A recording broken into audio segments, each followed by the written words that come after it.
நீ கூட்டணியில் இருந்தால் தானே ஆட்டம் போடுவ. கூட்டணியில் இருந்தே பாஜகவை விரட்ட பிளான் போடும் இபிஎஸ். அமைதியாக வேடிக்கை பார்க்கும் விஜய். வணக்கம் ஃப்ரெண்ட்ஸ். திரு எடப்பாடி அவர்கள் மத்திய பாஜக மீது செம்ம கடுப்பில் இருக்கிறார்.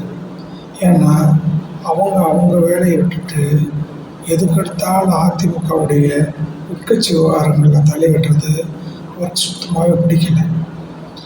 ஏதோ ஒரு காரணத்தினால ஏதோ ஒரு அழுத்தத்தால் அவர் போது பாஜகவோட கூட்டணி வச்சிருக்கிறார்.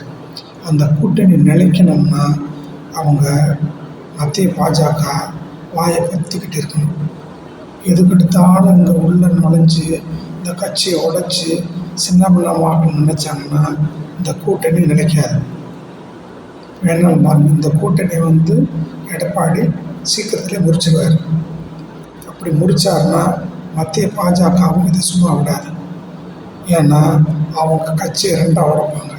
ரெண்டாக உடைச்சி அதிமுகவுடைய ரெட்டலை சின்னத்தை முடைக்கிடுவாங்க. முடைக்கிட்டு அந்த ரெண்டாக உடைச்ச ஒரு பிரிவினர் கூட பாஜக கூட்டணி வைப்பாங்க.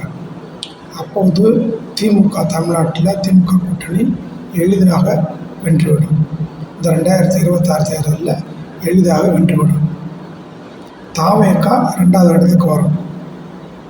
3வது இடத்துக்கு எடப்பாடி பழனிசாமியோடைய அந்த அணி வரும். பாஜக எந்த முறையும் கடைசி இடத்துக்கு தான் தள்ளப்படும். அமித்ஷாவுடைய எண்ணம் தமிழ்நாட்டில் எந்த சூழ்நிலையிலும் பழிக்காது. வேணாலும் பாருங்கள், இப்படி தான் நடக்கும். இவர் அதிமுக உடைக்க நினைச்சாங்கன்னா இது மாதிரி தான் நடக்கும். அதிகப்படியாக தலையிடாமல் கொஞ்சம் ஒரு அட்வைஸ் பண்ணிவிட்டு அதோடு விட்டுட்டாங்கன்னா தொந்தரவு இல்லை. இங்கே உள்ள ஆளுகள்லாம் செங்கோட்டையனை இந்த நேரம் தூண்டி விட்டு அதிமுகக்குள்ளே இப்போ இந்த அளவுக்கு ஒரு பிரச்சனை உண்டு பண்ணதுக்கு என்ன காரணம், என்ன தேவை இருக்குது? இங்கே உள்ளவங்களாம் அடிமாடு மாதிரி ஆயிருக்காங்க. அதிமுகவில் இருக்கிற மாஜிக்கள் எல்லாமே ஒரு முழுமையான அடிமை ஆகிட்டாங்க. அமித்ஷா கிட்ட அடிமை ஆகிட்டாங்க. ஏன்னா இவங்களுடைய மொத்த இல்லீகல் டாக்குமெண்ட்ஸ் எல்லாமே அமித்ஷா கையில் இருக்குது. அதனால் அதை வச்சு அவர் மிரட்டுறாரு. அதனால் இவங்க ஆடுறாங்க. ஆனால் எடப்பாடி சிக்க மாட்டாங்க. எடப்பாடியுடைய டாக்குமெண்ட்டு இல்லீகல் டாக்குமெண்ட்டு அவர்கிட்ட இருக்குது, அமித்ஷா கிட்ட.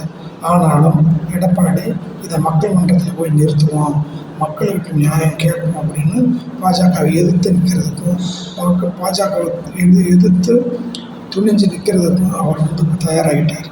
அதனால் பாஜக இந்த முறையும் படுதோல்வி தமிழ்நாட்டில் அடையிறது நிச்சயம்.